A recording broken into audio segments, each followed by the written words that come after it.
What's up, everybody? Welcome to the Pick Six Podcast, CBS Sports Daily NFL Podcast. I'm Brinson. I'm your host. If you are listening to this podcast, it's probably Friday, December 3rd. If you're watching the podcast live on YouTube, that's right. Every Thursday at 1 p.m., we do our Best Bets Pick Show live on YouTube. That would mean it's Thursday, December the 2nd. And we're going to break down all of Week 12's picks and best bets. Joining me to do so, his return to the podcast after I think it was in your rider, in your contract. You demanded an absence. You need Thanksgiving off to drive around the state of Florida, see family, see in-laws. Pete Prisco back with myself and RJ White. Yeah, no, the show was moved because you were driving around North Carolina I couldn't do it with you. So yeah, don't blame me for any of your being forced to do stuff moving the podcast, because you were forced to do it. He big time to Sydney, RJ. Completely big time. We missed you so much. I almost didn't go on. I didn't know how I could handle it without you, but we persevered. We made it through, and I had a terrible week, and I'm so glad you're back. Yeah, and nobody will read the comments. Brinson had a good week. Brinson had a good week. A little hot over here. Nobody is going to read the comments that said the pick show is better without you, Pete. We will not read those comments on this podcast. Well, if that's the case, I can easily skip every week. Read them. Yeah. I was like, you listen to Speed. I was like, no, he'll quit. Tebow, read one to me. Just give me one. Type it up there. Yeah, I know you type it up there. Wow, this show was remarkably better, taller, more handsome without Pete Prisco. Yeah, well, that's a guy being a wise ass. But give me something. They were in the YouTube. He's gonna have to dig through last week's YouTube comments. By the way, if you're watching, I will look. If they gladly want me off the show, I will gladly get off if they do. I'll do that for the people. I'm a man of the people. My conspiracy theory is Pete's out there putting in YouTube comments trying to get himself kicked off the show. See, the show's way better without Pete. Get him out of there. That's right. The people want you gone. That's an idea. The boss folk want you to stick around. If you were watching the show live on YouTube or just rewatching at any point on YouTube, smash the like button right there and hit the subscribe button if you're not subscribed already. Also, did I say week? Let us know. Isn't it week 12? Is it week 12 or week 13? It's week 13. Lucky number 13. I think I read 12 and everything I've been doing. Oh well. Let us know your favorite week 13 bet. And if you want to get alerts for when we go live, hit that bell button as well. We go live after every single primetime game. Plus, in those primetime game shows, we give away hats, Brinson Sucks hats. So you can win a Brinson Sucks hat. I didn't suck last week though. Week 12, 4-3 on my best bets. Pete went 3-3. RJ 2-4. The parlay didn't hit. No duh. RJ 38-33 on the season. Pete 39-36 on the season. I'm clawing my way out of this hole. 34-45 on the season. I'm going to keep clawing. I think we got a big week. And this is a tough week. I liked the last 2 weeks a lot because the spreads were sort of tighter. And I think you can identify, like if you can identify who, this sounds stupid, but if you can identify who's going to win the game in these tighter spreads, it's a lot easier to make picks against the spread. This week, there's a ton of big spreads, a ton of road chalk. It's a difficult week. But we're going to start with an unbelievable game on Monday night. The fate of the AFC. What about the parlay? You're not going to recap the parlay that didn't hit that you guys put in? We were 12 weeks in. It just hasn't hit. We have to do a 10-team parlay in weeks 18 just to get. The people are broke. They can't buy their Christmas presents. That's all right. You can't find them anyways. You really can't find any Christmas presents. No. Apparently, it's impossible to find a Switch anywhere. Can't find a Switch. Can't find PS5. Can't find it. Can't do it. Pats and Bills. Bills are -2.5, over under 43.5. The Bills at 13 plus 13.1, and the Patriots plus 12.2 rank first and second in points per game differential this season. They also rank first and second in scoring defense on the season. Josh Allen, the only quarterback in the history of the Buffalo Bills to beat Bill Belichick twice. The Pats are 3-4 against Buffalo without Tom Brady and 32-3 versus the Bills when Tom Brady was there. Do the Bills keep this hot streak going, Pete, on Monday night? I think they'll win the game. I don't love this game, though. I really don't. I think it's a tough game to pick. With no Tre'Davious White, we don't know how they're going to play without him. That concerns me. On the other side of the ball, the offensive line has been bad for Buffalo, and the defensive front for New England has been outstanding. And so that concerns me. But I do think that Buffalo will find a way on offense to get it going. They've really been – and we saw signs of it last week. They were patient last week against the Saints. Remember, they're undergoing the same type of situation that Kansas City's had to deal with, where they take away the big play and dare you to play, run the ball and play the short passing game. And he did it the other day. So I'm going to take the Bills. I don't love this game. It's a tough pick for me, so I'll take Buffalo minus the points, though. Buffalo getting a few offensive linemen back too, so that helps your pick. I'm on the other side. I love the Patriots at +3, and I still like it at +2.5. But I'm going to use them in a tease it up to +8.5. I don't think the Bills run away from this team with how well the Patriots are playing. I don't know that Buffalo is the better team right now. I have New England higher in my power ratings. New Orleans is getting beat by everyone. I don't think you get credit for beating Trevor Siemian at this point. And New England is beating everyone. Defensive have shown how to slow down Buffalo's offense, and they were able to have success against the Saints defense, but if other defenses like Indy can figure it out, I think Belichick can probably figure it out. He'll look at the tape and he'll figure out what to do and limit what they can do. New England's defense best in the league right now, 26 points allowed the last 4 games combined. And the offense can probably run on Buffalo's defense. I mean, Indy did. Starla Tulare is probably going to be back, so maybe it's a little tougher. But the pass game will be easier because Travius White's out, and they don't have anybody nearly to fill that hole in their defense. So home field hasn't been worth 3 this year. So when it was 3, I loved Patriots 2.5. I mean, I still like the Patriots. I think they're going to win the game, but definitely tease it up. I have it teased to +8.5 in my teaser.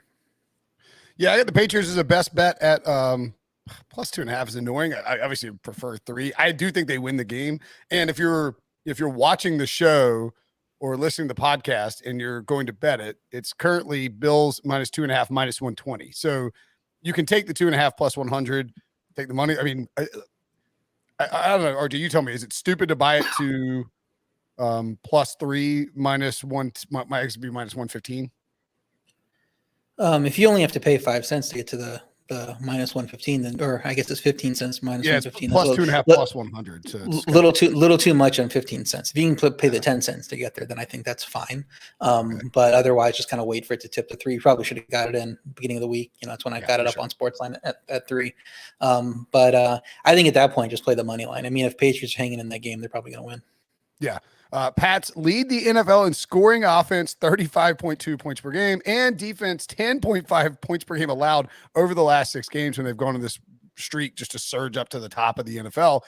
The Bills swept the Pats for the first time since 1999 last year, including a 36-9 beatdown on Monday Night Football in New England in Week 16. And I think that game has to be a motivating factor for Bill Belichick. And I know it's, whatever, Pete doesn't believe that people get motivated for football games, but they embarrassed Belichick. That's not what I said. They just don't make revenge games. This is a Bill Belichick revenge game. The Bills embarrassed the Patriots last year. They sent a message saying, this is our division now. Well, Bill Belichick has a new message. Not so fast, my friend. This team is just eerily reminiscent of the 2001 Pats. I mean, they have a great defense with names that people they're not household names. They run the football with a myriad running backs with different skill sets, and they have this young quarterback who just makes clutch plays and is good, is very efficient and doesn't make a ton of mistakes. Not a huge volume guy, Mac Jones, -300 for rookie of the year right now, and this would probably cement it if they go into Buffalo and beat the Bills and more or less sew up the division. I think Mac Jones locks up rookie of the year, and I think they go do it. I think Belichick wants a little revenge, little vengeance. I think the Patriots are just the best team in football right now. They're consistent. They're going to pound the ball on the Bills, and they're going to win the game outright. So give me the Pats as the best bet. WFT coming off of a huge LFG game for Ron Rivera on Monday night as they held off the Seahawks. They're headed to Las Vegas to take on the Raiders. The Raiders, Pete, are 2.5-point favorites with a total of 49.5.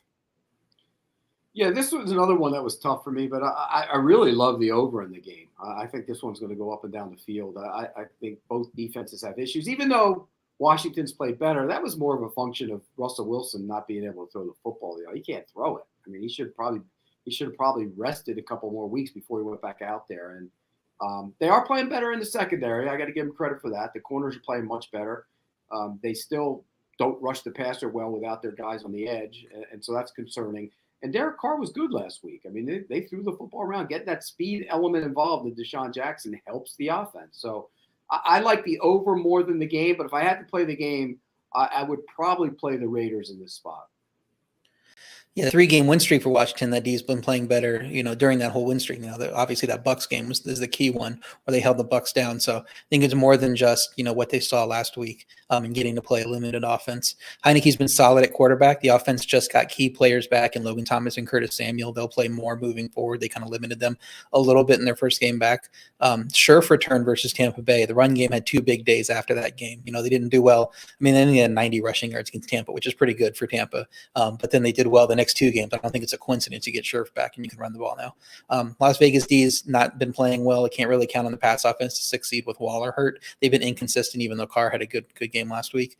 Look ahead was 1.5. They moved it up a point, I guess, because Vegas beat Dallas, in this big upset pick, which upsets are going to happen. It was a great win for them. But I don't think that improved the quality of their team 1 point, and then you just leave Washington alone because Washington's look pretty solid too. So I think there's value playing Washington back on 2.5. I think the line should be closer to a pick 'em, but I threw it in my teaser, another plus 2.5 to move it up to 8.5. So my teaser is Washington and New England, both at 8.5 this week. Man, a big fan of that teaser. Yeah, I like that. I like it so much, RJ, that I won't bet it with my personal money to ensure that it stays. Look at RJ. RJ's like, no, thank God. Please, no, please. Now I am going to bet it. So make sure that was my just make sure that Brinson's not on it so I can play it. No, I'm not watching it. I do like New England, but I think the trend sort of favor Washington here. Teams on short rest, Washington, playing teams on extended rest, Las Vegas, are 4-0-1 straight up this season and 8-0-1 in the past 9 games overall. Maybe that's more of a coincidence, but an interesting trend to think about. Washington 3-0 straight up on short rest under Ron Rivera, and after starting the year 2-6 and allowing 28.4 points per game, they are 3-0 since their bye and allowing just 18.3 points per game. The defense is playing a lot better. It's weird too. Chase Young leaving. The Raiders have failed to cover 7 straight games as a favorite, and they are 0-2 straight up against the spread in 2021 on extended rest. Given all those trends, I lean Washington. I kind of like a Washington Pats money line parlay. I'm not going to make it a best bet, but I do like Washington a lot in this spot. Okay, Cardinals -8 at Bears, over under 45.5. Pete, the Bears are 0-3 straight up and against the spread as a home dog this year, and 0-10 against the spread versus teams against above 500 since the start of 2019, the longest streak since 2000. Can they shake that trend? I looked at our picks on this, and oh no. Oh no. I feel for the Bears fans. I like the Bears. I just think this number is bloated. We don't know what the Cardinals are going to be like with those guys coming off injuries, with Murray, coming off his injury, and also with Hopkins coming off his. And I just think the number is too high. Chicago will be able to, I think, run the ball a little bit in this game. And their defense is a good defense. It's not a great defense anymore, particularly without Mack out there, but it's a good defense, and I think they'll hang around. I'm going to take the big bloated number. I'm going to take the Bears, and I think that you guys are too, which might be a problem for all of us. Yeah, the market agrees with you, Pete. It's down to 7.5 now. I agree that at 8 was too much. I wouldn't have made the line any higher than 7. So at +8, I have a best bet on Chicago too. Arizona expects to have Kyler back. We don't know if for sure he's going to play. He's been limited in practice to start the week. We assume he's going to play, but we thought he was going to play before this too, and it hadn't happened. Not sure about Field dealing with cracked ribs. He did limited practice as well, but he didn't practice with the one. So probably likely to sit Fields. I would like this game more if Fields was playing. Should be cold and windy. That favors Chicago as a team that wants to run and is good versus the run against, Arizona, a team with Kyler Murray, better passing game weapons, probably wants to throw it a little more. So that might slow them down, keep this a little bit lower scoring, closer game. We've seen plenty of teams struggle out of the bye, and Arizona has the Rams on Monday Night Football next week. I mean, it's tough to say coming out of a bye at the look-ahead spot because you've already had a week off, but that's what they're looking at, is if we can put the nail in the coffin of the Rams in this division, we're going to win the division with how the Rams are playing. So I think this is a bad spot for them. Chicago could take them a little bit off guard. Maybe Arizona only wins by 3 or 4 instead of 7 or 8. So I think there's value on taking Chicago. I'm also on them. Yep, RJ, I'm on the Bears too. Oh, sorry. Real go ahead. Quick, RJ, you said that you think they're better off playing with Fields. Yeah, and over Dalton. I mean, he gives them elements of the offense. I don't. I mean, I don't. Dalton did not look good against Detroit. I think it's smart to play Fields because you have to get ready. But I think Dalton's a much better passer right now. Much better. Fields. I think in this game you're going to want Fields in this particular game. I want Fields too. The Bears 8-3 to the under this season, 39.4 points per game total in their games on average, which is the second lowest behind only the Broncos. So maybe there's a little value to the under here. I know that Kyler's coming back off that injury, and he tweeted that weird Avengers. RJ, you're a Marvel guy, right? Don't you like Marvel? I mean, I've watched most of them. Okay, never mind. Don't worry about it. He tweeted a Thanos gif, and it makes no sense relative to like what he was trying to say. If he was trying to say, "I'm back," like Thanos at no point is like, "I'm back." Like that's not the thing. I don't get what I don't get what RJ Kyler was trying to do. Maybe the Cliff Kingsbury contract stuff is a little bit of a distraction for them. Yeah, I don't buy that he's Pete. Do you buy that he's going to Oklahoma? By the way, no, Oklahoma. I think this is an agent trying to stir up a raise and an extension, right? Yeah, absolutely. He's gonna get it. Yeah, of course he's going to get it. Bidwell's going to cough it up. It's funny though. If his record was flipped right now, he'd be fired. Yeah, if he was 2-9, yes, he would be. Yeah, absolutely. Yeah, and it's like Oklahoma's going to hire the guy who just got fired by Texas Tech 3 years ago. I don't think so.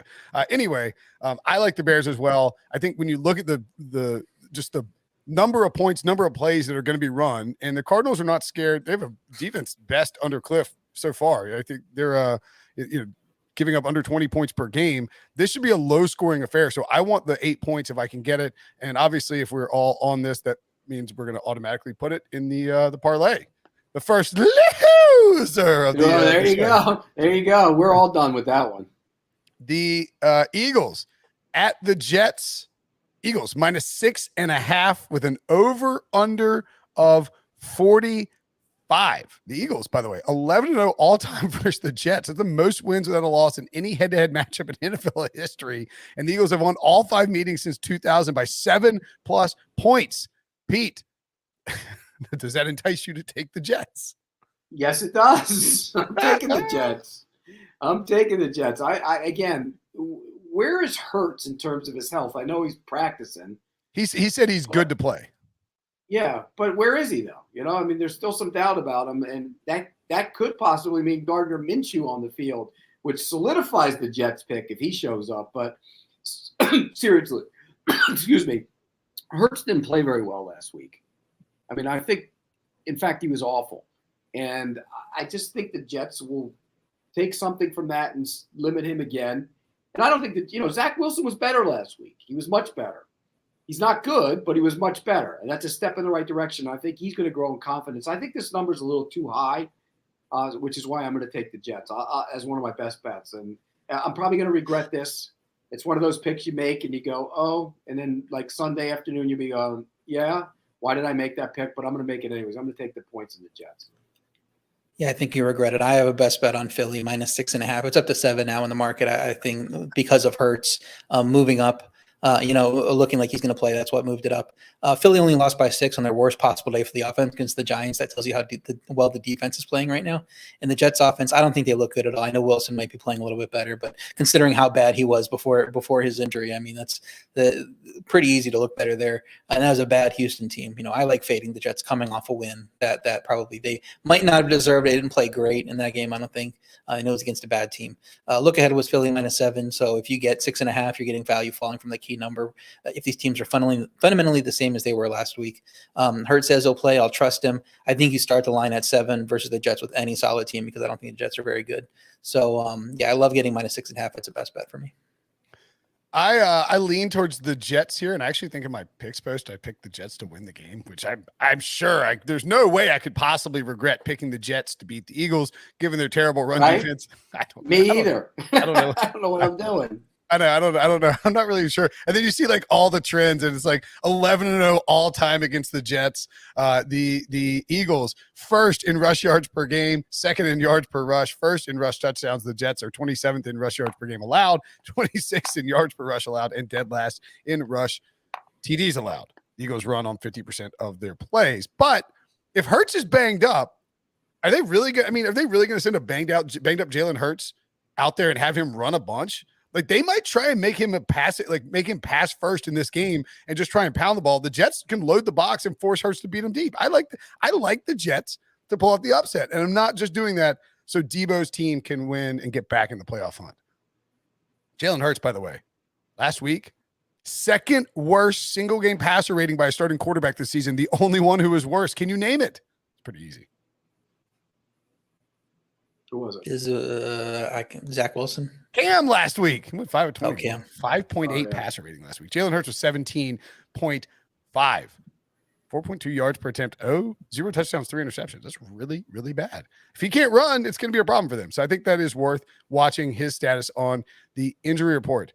It is Christmas party season, which means you need to be looking your best when you go out. Like, you have New Year's plans. People, every single commercial you see is like, welcome, everybody's back. We're out seeing people. Maybe you're seeing folks for the first time, seeing your friends, seeing your family for the first time in a while. If you are, you're going to want to look sharp, and that's where Indochino comes in. Indochino can get your closet where you want it to be before the new year start, or maybe you just want to gift a wardrobe upgrade to someone you care about with an Indochino gift card.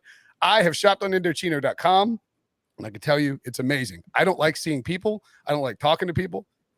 I don't like interacting with people. I like interacting with the internet and interacting with websites. And with Indochino, you can do that. You can measure yourself. It's like you're surprised at how many different measurements you actually need to figure out how to perfectly custom tailor a shirt, a suit, whatever you want to buy.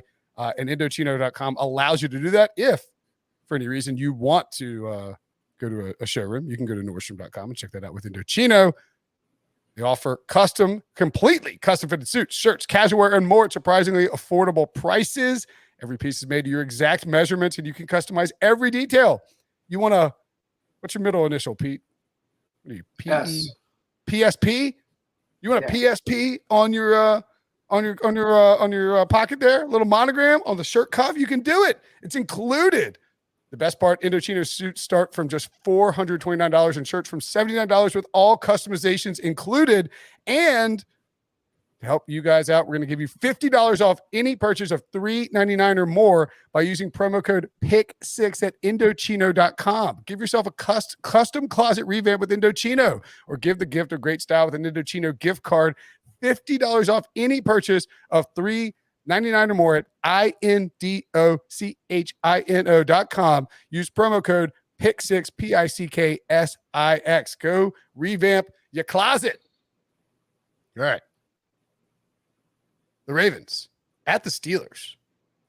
Frankly, kind of a shocking line. I guess it's not, because the Steelers are terrible, and I think TJ Watt's already ruled out for this game.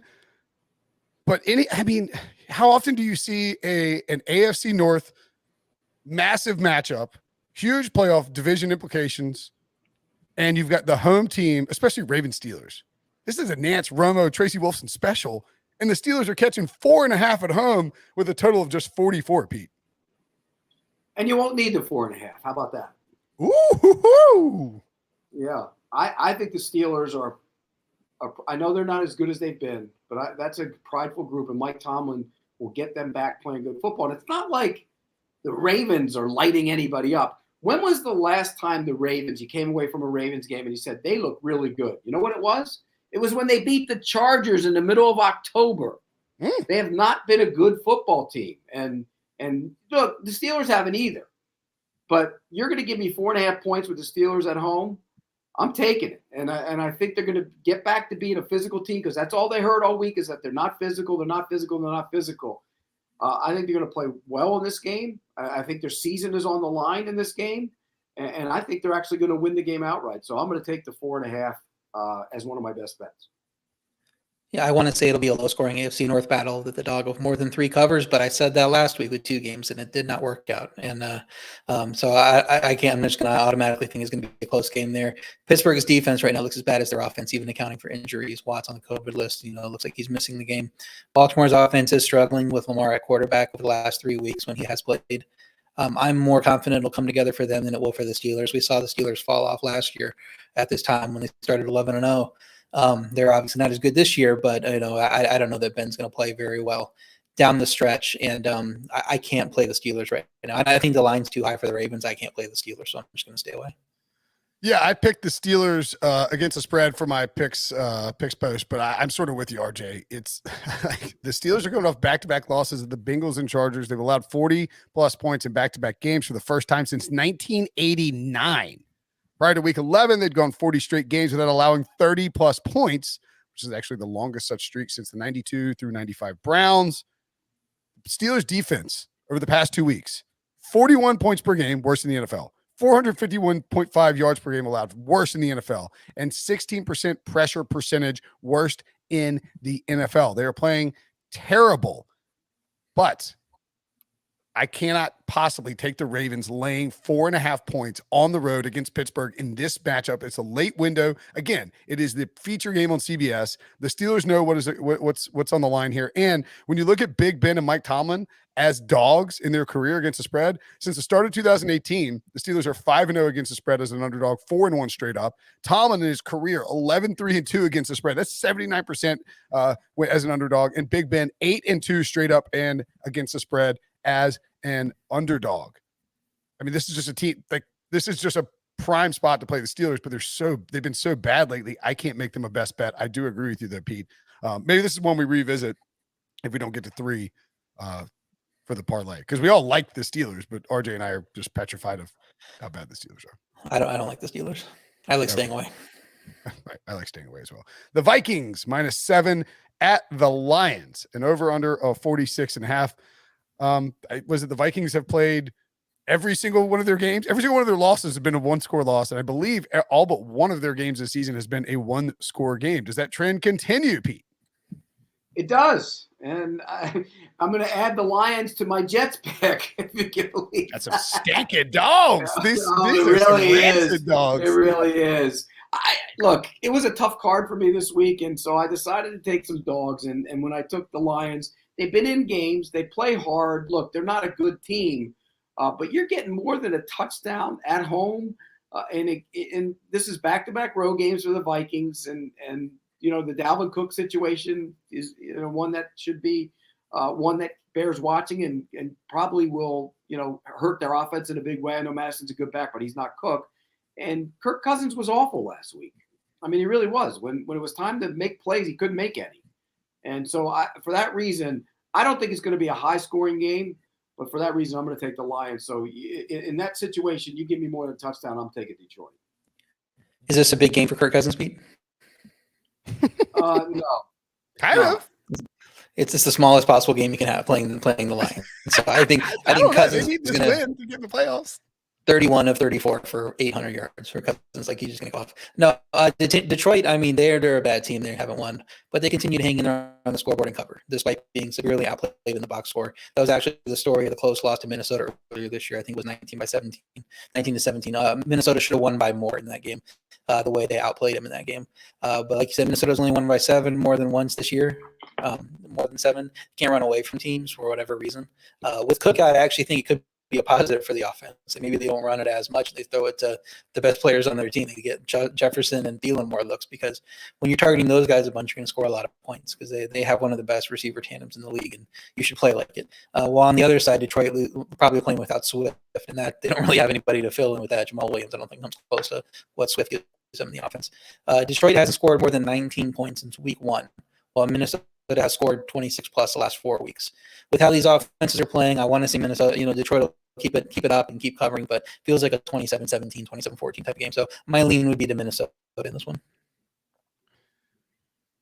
I am going to take the Lions as a best bet in this spot. They're 7-4 against the spread, despite their 0-10-1 straight up record. By the way, that they are on a 15-game losing streak right now. It's the second longest in franchise history, which the amazing thing about the Lions is that since 2000, so we're talking 21 years, which is a long time, but I mean, they have 3 losing streaks of 13 games or more, 3 of them in 21 years. That is crazy. Like, that is an insane amount of losing. It's just a terrible team, but 6-1 against the spread this season as underdogs of 4 or 4+ points.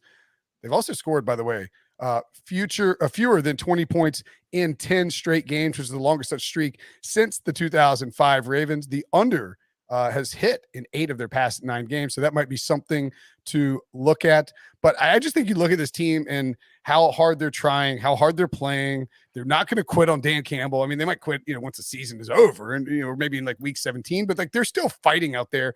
And as Pete points out, with no DeAndre Swift is a problem, but Jamal Williams can fill in and be capable for them. If the difference is, I don't want to say it's negligible, but I think Jamal Williams can have a big game against the Vikings.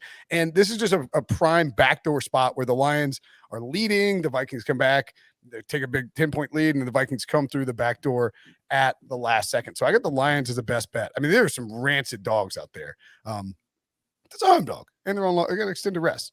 Jaguars at the Rams. The Rams are minus 13 in the spot. The over-under is 48. All the talk for a week has been how potential future Hall of Famer Matthew Stafford is dealing with injuries, Pete. He's got injuries to his shoulder, his knee, his hip, his back. I don't even know what's what they are. Troy Aikman mentioned it 72 times on the broadcast. And the Rams are on a 3-game losing streak. It's a problem that Matthew Stafford's not playing well, but they have lost to pretty good teams in San Francisco, Tennessee, and Green Bay. And now they got a pretty bad team in the Jacksonville Jaguars coming to Los Angeles. Do you like the Rams laying almost 2 touchdowns? Is his Hall of Fame candidacy going out the window now, Brinson? It's shriveling. Brinson had him in the Hall of Fame before. It wasn't great. Now it's a raisin. I don't know what to tell you. Yeah. Look, he's not playing well, and they're not running the ball. That offense needs to get back to running the football. I mean, that's the McVay offense, and I think they're caught between being what they wanted to be with Stafford and what they should be with McVay, which is running the football. But this is a great spot for the Rams. And the reason being, the Jaguars are 3-13 on the West Coast. Last time they went to the West Coast off the bye, Seattle, who stinks, just dominated them from start to finish. And this is another situation. If the Rams had won at Green Bay, I wouldn't like this game as much. But the fact that they're losing and they need this game, it's not going to be one where they overlook the Jaguars. I think they're going to be able to do whatever they want on offense, throwing the football. The Jaguars' defense has been better lately. And on the other side of the ball, Aaron Donald might have 5 sacks in this game. He will line up against Ben Barch, their second-year guard, who had trouble with Grady Jarrett last week, and they will dominate the line of scrimmage. So for that reason, this might be one of my best bets. I normally don't want to lay 13, but I think Jacksonville gets blown to smithereens. Yeah, I can't lay the 13 with how bad the Rams have looked. They're clearly the better team overall. They just haven't played well lately. So I thought the offense would have gotten right by this point. I'm not just going to assume they're going to get right versus Jacksonville. You said Jacksonville plays bad on the West Coast. I mean, they play bad everywhere. So I mean, if we're going to start talking Jacksonville, I'm talking about their history, though. In their history. Okay, well, I care more about what's happened in the last few years than what's happening in 1997 or whatever. Jacksonville's offense hasn't scored more than 17 points the last 5 games. Speaking of recent history, nothing to respect in the passing game there. With Laquan Treadwell getting, the number 1 looks, I guess, at this point with Dan Arnold hurt now. Rams defense is 3rd in yards per rush allowed. Shouldn't have much trouble shutting down Jacksonville, especially James Robinson, who went from limited practice on Wednesday to no practice on Thursday. So if he's out, that's a huge negative for Jacksonville. So I'm talking down Jacksonville, but I don't want to lay 13 without the Rams. Look, if I'm playing this game, I'm playing the under 48, and just expecting Jacksonville not to score anything, and hopefully it's like a 20-10 type of game. I got the Rams as a best bet too. Pete and I are going to sink or swim apparently. Look. Again, the 3 teams that the Rams played over the course of their losing streak, San Francisco was a desperate team, and people didn't realize that they were about to flip it around.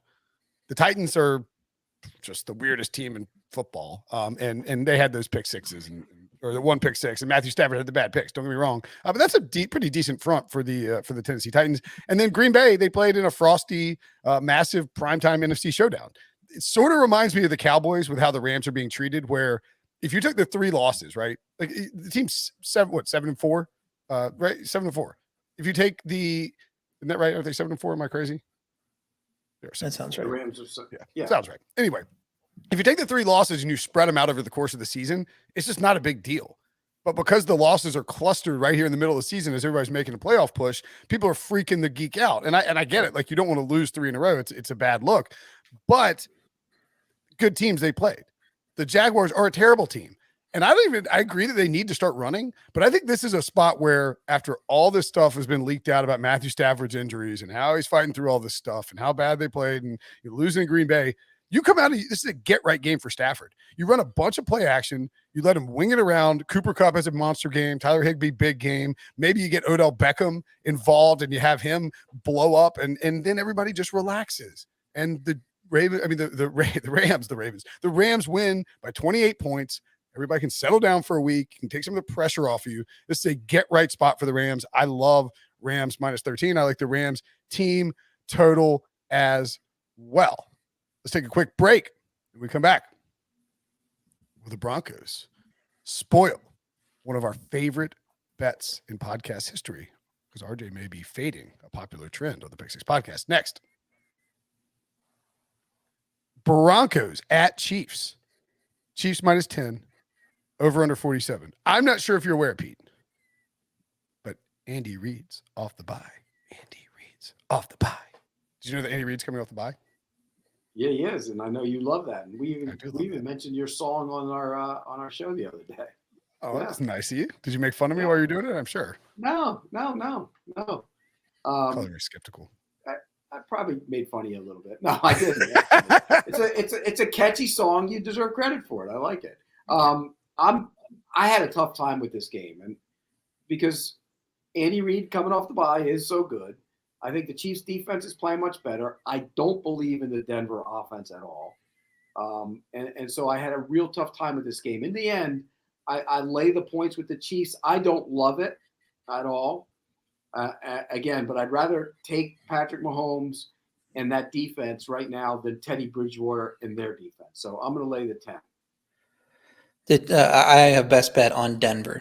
Denver's won 3 of their last 4. They're not getting much respect on this line, and I get it. I talked down Denver when they were on their early winning streak. I didn't think they were that good, but I just don't think they're getting respected at all here. Kansas City just 4-7 against the spread this year. They've closed higher than -7 only once. That was the Giants game. They were 10-point favorites. They won that by 3. I'm giving Kansas City full credit for being back. I have them number 2 in the power ratings. I have them, I think, 6 points better than an average team.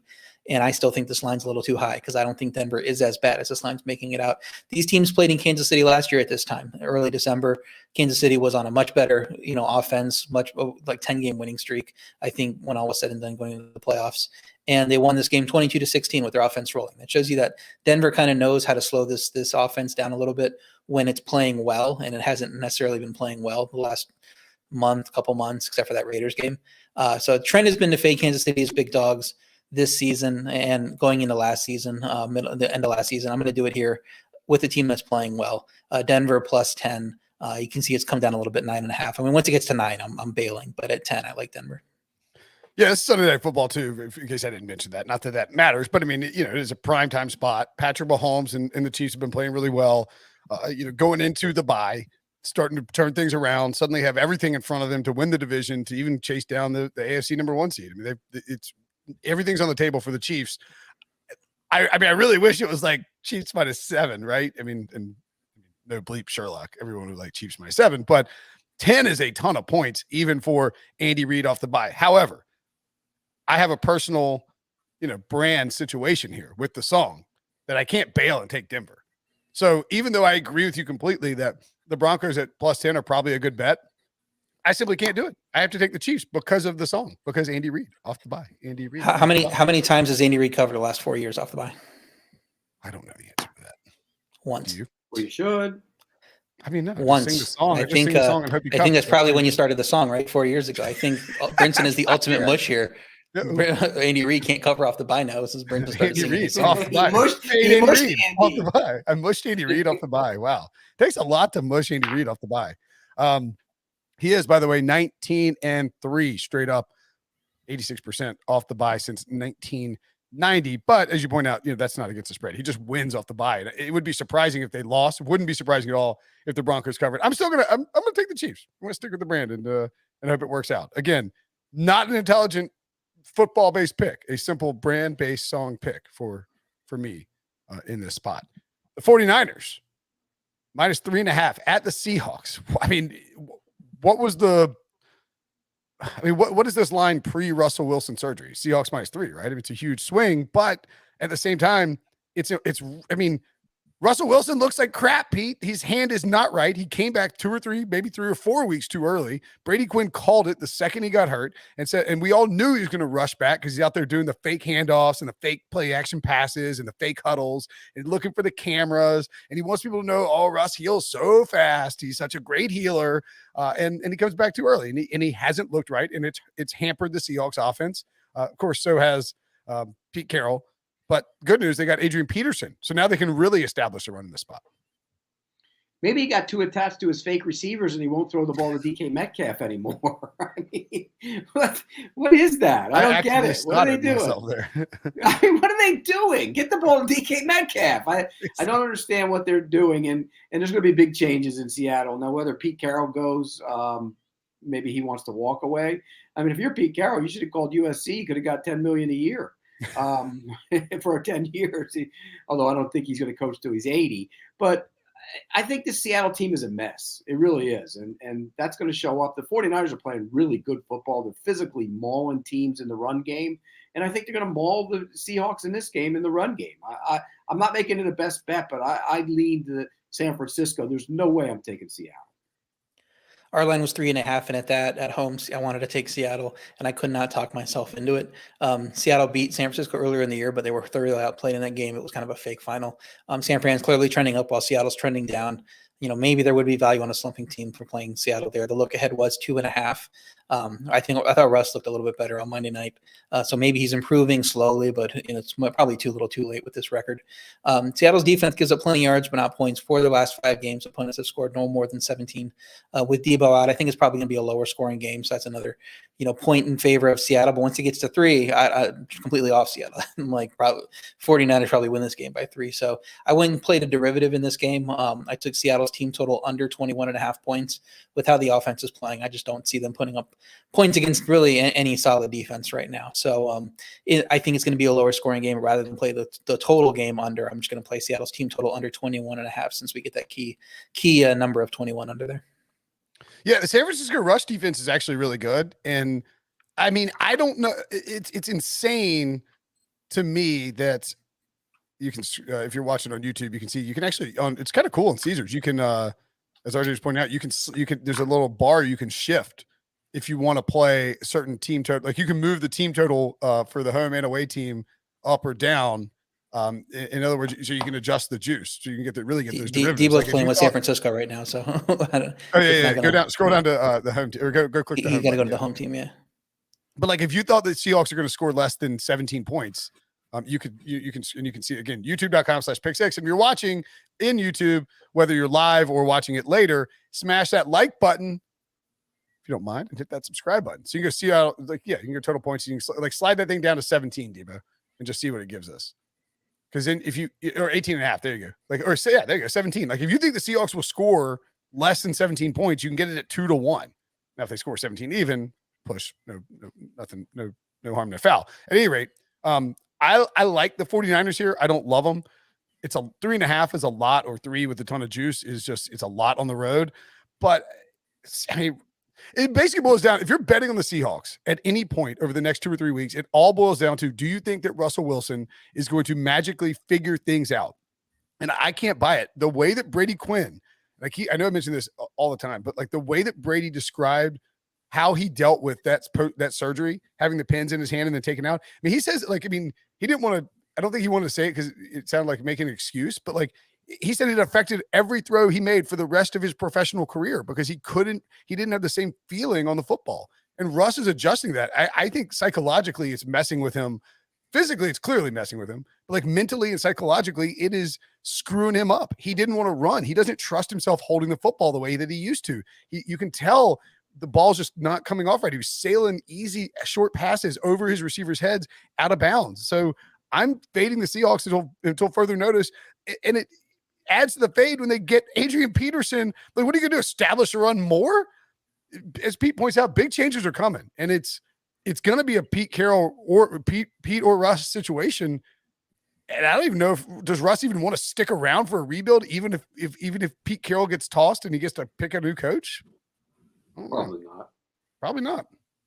Bucs -11 at the Falcons. Tom Brady beat the crap out of the Falcons the last time, but there were 2 pick sixes in the fourth quarter that made it look like a bigger blowout than it might have been.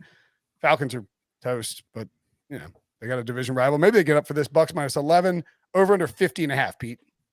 Yeah, this comes down to the offensive line of the Atlanta Falcons against the front of the Tampa Bay Buccaneers, and that's a major mismatch. And I thought, to be honest with you, though, the Falcons' offensive line played much better than I thought they would last week against Jacksonville.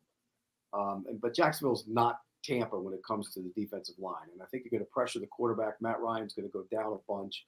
That'll lead to turnovers and short fields, and I don't see how Atlanta's going to stop Tampa Bay's offense. So for that reason, I don't like laying this many points in a second division game between teams, but I'm going to do it anyways. I'm going to take Tampa Bay minus the points. I like the over in this game as well.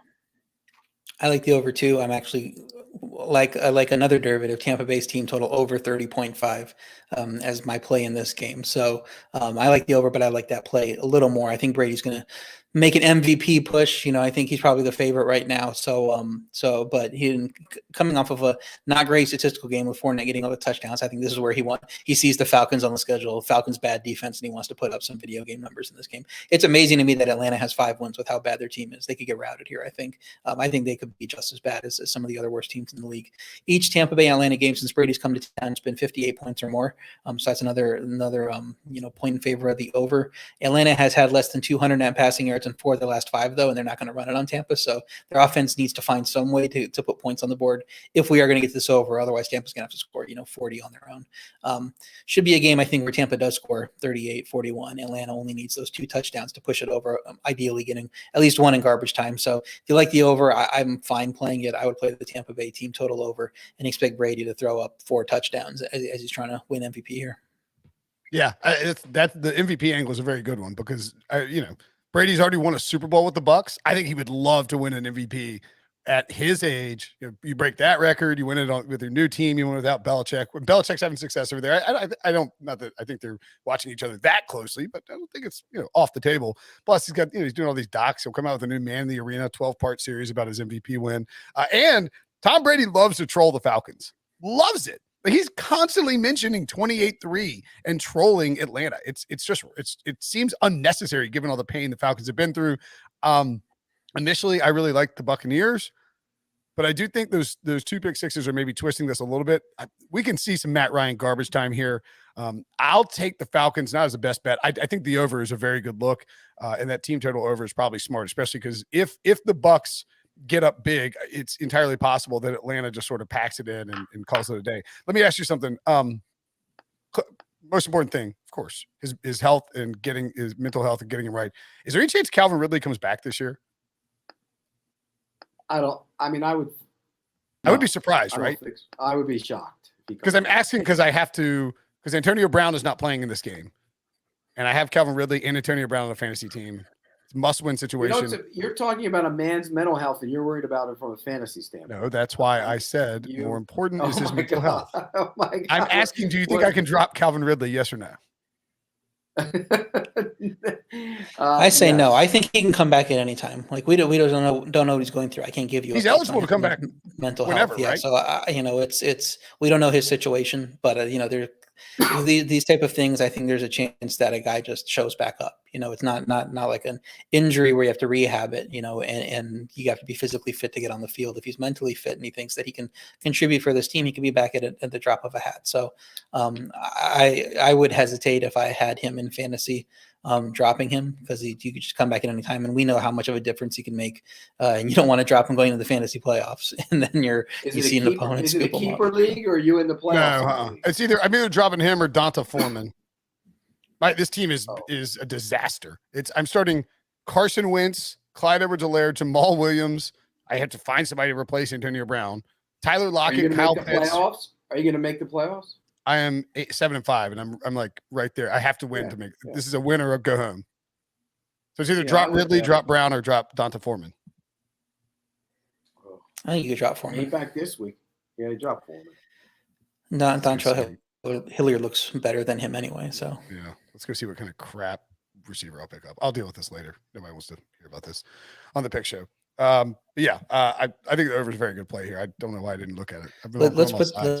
Let's put the over in the parlay then, because Okay. I played the team total over, but I played the over on Sportsline, the regular Okay. over. It sounds All like right, both you over guys 50 and a half joins the Bears plus the Bears plus 8 over 50 and a half in this Tampa Bay game in our parlay. Chargers at the Bengals, the white hot Bengals, laying 3 points at home against the Los Angeles Chargers with an over under of 50 and a half. Pete, Bengals are trying to make your Joe Burrow 5 Super Bowls in 10 years prediction. That's not what I said. I said 1 in 10, and they made it 2 in 10. They're playing well, and they're playing well on defense. They're playing well on the offensive line again, which is, a surprise. I think they've made big strides there, and they're running the football. And the Chargers can't stop the run. The Chargers are a bad run defense, and I think that's going to be in play here. I think Joe Mixon's going to have a big day. I am concerned about the way the Chargers play offense. I hate it, and I think they're taking a gunslinger with a big arm and they're turning him into a guy with a pop gun arm. It just makes no sense. They should be firing the ball down the field, playing fast, playing loose, playing free, and they don't do it. So for that reason, I'm going to take the Bengals in this game. Until they prove to me that they're going to use them the right way, I'm taking the Bengals. Yeah, since he continues to pound the ball with Mixon, that hadn't been their MO before the last few weeks. But they saw the teams on the schedule and they just went to it. And that shows, good coaching. And we're not going to just play the way we want to play. We're going to play the way that makes sense. So I think that they're going to still have good offensive numbers against the Chargers. Will Cincinnati's defense continue to have the same success if Herbert isn't gifting them turnovers like they got last week? I don't know, with in that game that they had last week where they ran away with it. It's a rare cold weather game for Herbert, but I don't think that matters. He did fine last year in 40-degree weather. If it does feel to me like the stock's a little inflated on Cincy versus Chargers, I think these teams are probably close to even. If it pushes past 3, I might look at the Chargers, but it's hard to play against Cincy right now with how they're playing. So it's probably a stay away from me. I got the Bengals as the best bet. The Chargers are the worst team in football against the run. They can't stop the run. And as you guys point out, they saw the schedule and they started pounding it. Mixon with, I think, 58 carries or something ridiculous the last 2 weeks. And not only does that offensive line look a lot better, everything, all the Penei Sewell stuff, he can play as well as he wants, but Jamar Chase has been fantastic. And the offensive line, the Bengals made their selection based on their belief, their in-house, scouting of this offensive line, that it could come together and it could be a good unit that protects Joe Burrow and opens up holes in the run game. And they were right. It's working. The offensive line is mauling dudes, and Joe Mixon looks like an all-pro running back. He is running the ball so well right now, and this is a smash spot for Mixon. Love Mixon overs. Love the Bengals here. I think they blow out the Chargers, who are not good if you make them one-dimensional, because, as Pete notes, Joe Lombardi is completely neutered Justin Herbert. This was always the danger. It sounds stupid, but of firing Anthony Lynn. And I know we all like Brandon Staley, but the biggest red flag for Brandon Staley is that he hired a guy to come in and have a low ADOT with the most exciting quarterback prospect in 10 years or whatever, since Andrew Luck, baby. What are they doing? You're ruining Justin Herbert. Make him look like a bust. Make me right. Just kidding. He's great. Colts -9 at the Texans, over under 45.5. Oh boy. I don't know why I have a best bet on this game. Yeah. You've gone down with the teams like I've gone this week. I got the worst, the ugliest dogs on the planet. But the reason I scratched I just dropped Dante Foreman in the aforementioned thing, and I picked up T.Y. Hilton because I'm starting Carson Wentz, because T.Y. Hilton nukes the Texans every time he plays them. The Colts 9-point road favorites in Houston, over under 45.5. Pete. Yeah. Again, this is a big number for a road team, but that Texans team is so bad. You saw the Jets handle them last week. The Colts played well last week against Tampa Bay. Criticism about getting away from the run and not using Jonathan Taylor, but they scored enough points to win that game. I think they're going to get down here. They're going to win, get up 17-3, get a late touchdown, maybe a field goal, make it 27-10. They're going to cover this number. I think the Texans are awful, so I'll take the Colts -9, even though I don't like to lay that many points on the road. And it's 10 in the market right now, and I'm just not going to lay the 10. With Indy, I think they're the much better team. I just think that's too many points. But I'm not playing Houston. Houston looks bad too. Indy turned the ball over 5 times last week. Still came close to beating the Bucs. But Bucs were geared up to stop the run, and you can say Indy should run more. They shouldn't throw as much. But if you're running against a team that's geared up to stop the run, you're not going to have success to that either. But so they were scoring the points. It just kind of fell apart with those turnovers. And Houston needed 5 turnovers to win. In their game that they won recently, they and I don't think the defense is going to get that this time. Indy's offense scored 30 plus in 6 of their last 7, despite facing Tampa, Buffalo, San Francisco, Tennessee in that stretch. Some good defenses, and they're scoring points. Houston's offense had just 202 yards against a horrendous Jets defense, so I don't know where their points are coming from. So it does make sense to play Indy 9. I would think about it 10. It's too much for me. I don't know what I was thinking with the best bet on the Texans here. I don't want that. Take it off. I don't want it. I'll take the Texans against the spread. Locked in. I can take it off. It's my show. I can do what I want. I gave you that Bears line against the Ravens. You give me nothing. We picked that game. RJ stumped for you. I'm not taking the Texans on the best bet. I don't want nothing to do with it.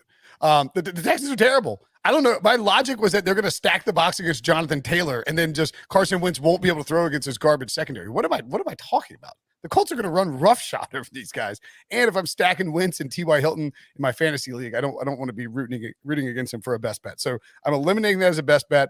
I don't know what I was thinking when I made it. I'll live with my picks on the site. I don't care, but they can't. The Texans are bad. They just lost to the Jets. So how many best bets do you have now? Oh, I'll tell you at the end of the show. He's down. He's only down to 14 now instead of 15. We have one more game left. It's Giants at Dolphins. I'm guessing we won't come to a consensus on that. So we need to find one more game for the parlay. I'll leave it in Pete's hands to think about while we talk about this game. Okay. Giants at the Dolphins. Dolphins -4, over under 40.5. The line actually didn't move, I don't believe, despite the news that Daniel Jones is unlikely to play. Joe Judge keeps acting like he might play, but I think it's going to be Mike Glennon's season. I cannot wait to win $1 million stacking my boy Mike Glennon against this Dolphins defense. 0.000001 ownership on a stone cold man, Mike Glennon in DFS this weekend. Am I an insane person, Pete? Yes, you're insane. By the way, Jamie made a joke the other day. He said he kind of chuckled when we were doing FFT about how Daniel Jones is missing the game with a neck injury. Yeah, everyone on Twitter made that joke. I saw that. Sickos. Yeah, they really are. That's your guy, Mike Glennon. I love Glennon. Yeah, he's an NC State guy. Come on. They're all funny jokes. I think Glennon. I once photoshopped Glennon with as a giraffe with a shotgun. Take that off. Was that Wednesday? Is that tweet from playing at NC State or before? No, he's running as I think he was running as an NC State guy. All right, bring up last year, Pete. From last year, that's right. There you go. Okay, all right. Bring up the Caesars, Steve-O. Bring up Caesars so we can get to that. The problem for me in this game will be the Dolphins' defensive line, which suddenly is playing great football, and the scheme has really helped them out. They do so many creative things up front. Jalen Phillips has become a full-fledged, bona fide good edge rusher. And they've been looping him around. They move him inside at times. He had 3 sacks last week. Should have had 4 because Wilkins ended up falling on the guy after he knocked him down and got credited for him. And I think that's the biggest mismatch in this game. Tua's playing better. So I'm going to take Miami minus the points based solely on their fact that I think their defensive line is going to beat up the Giants front. Tua versus Herbert. Who you got now, Pete? Oh, come on. You're not serious. I guess Tua's playing good football. Tua is playing good football, but you're not serious. Tua versus Herbert. Just wanted to see if Tua gets Joe Lombardi, how does he? Yeah, that's the problem. Joe Lombardi. That's the problem. The offensive system is terrible. Right. And I think I wanted to bring that up because that's the thing about Mac Jones too. People are like, Mac Jones, that was stupid passing on him. Everybody should have took him. He's the best quarterback. He's the rookie of the year. It's like, yeah, but he got put in the right system and he got put with the right team. Like if he's on Jacksonville now, he doesn't look like this. He just kind of, it depends on who you're surrounded by. So I think it's a lot of nature versus nurture with these quarterbacks, and people don't give enough credit to what the coaches do when they get them. So this line did actually move. It was 3 before the Jones news pushed it to 4. Maybe it'll come back down if Jones does play. The Giants offense has been terrible the last 2 weeks. Miami's defense has dominated during their 4-game win streak, like Pete was saying. Their offense appears to be improving. They had a great game against a good Carolina defense. With Giants terrible in the red zone, I think they're 32nd in the red zone in terms of getting touchdowns. They need a big play. They need big plays to win if other teams aren't just gifting them turnovers like the Eagles did last week. Are they going to get big plays? Depends on who's healthy. It just seems like they can't get all the receivers on the field at the same time. But weighted DVOA has the Giants as the better team here, which is interesting considering Miami's win streak right now.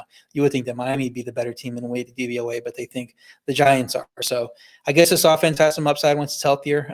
With a switch to Kitchens at OC, couldn't be any worse than Garrett, even though they didn't play well last week. If Jones plays and the Giants are north of 3, I'll probably lean that way. But I don't love it. I'm staying away.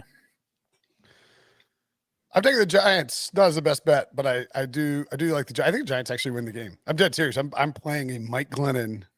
I'm going to do Mike Glennon, Sterling Shepard, Jalen Waddle bring back, and it's going to open up everything because it's $4,000 quarterback in DraftKings. You don't get a $4,000 quarterback.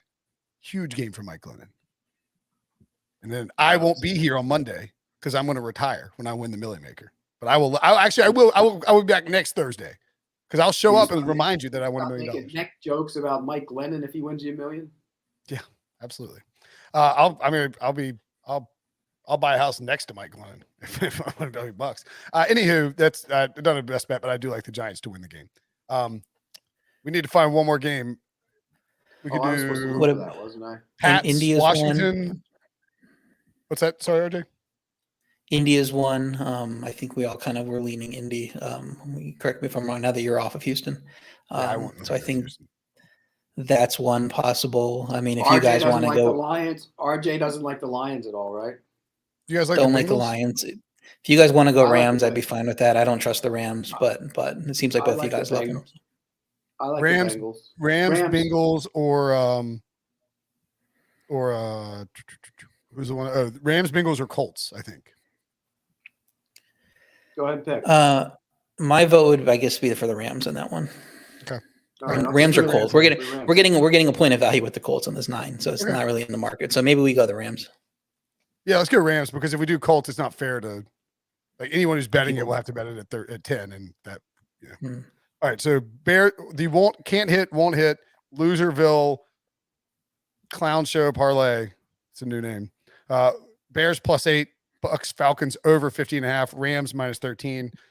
What do you think about it for the rest of? You know what? You know what's funny? I'm thinking if we added a 4th team, we're going to win it. So why don't we add a 4th team and try and help people get some of their money back? Right? Why not? Have some fun with it. All right. So pick the set. I picked the Rams on that one. So somebody picked the RJ. You pick the. Oh no, RJ you pick. Who do you want? Let's see. I'll see if we can bet. Well, if we're not doing Bengals? Indy at -9. I don't do the Bengals. I don't love the Bengals. Let's see. We did that over. Was there an under? You guys liked? Did you like any of the over-unders? Do you like the Raiders-Washington over? No. I don't. Whatever you told me into. 49.5. I mean, I'm kind of ambivalent at 49.5. Cardinals-Bills. Cardinals-Bears under. You like that, RJ? I'll go. 45.5. We could play that under. I mean, I don't think we got the Bears. Let's just stick with 3 teams.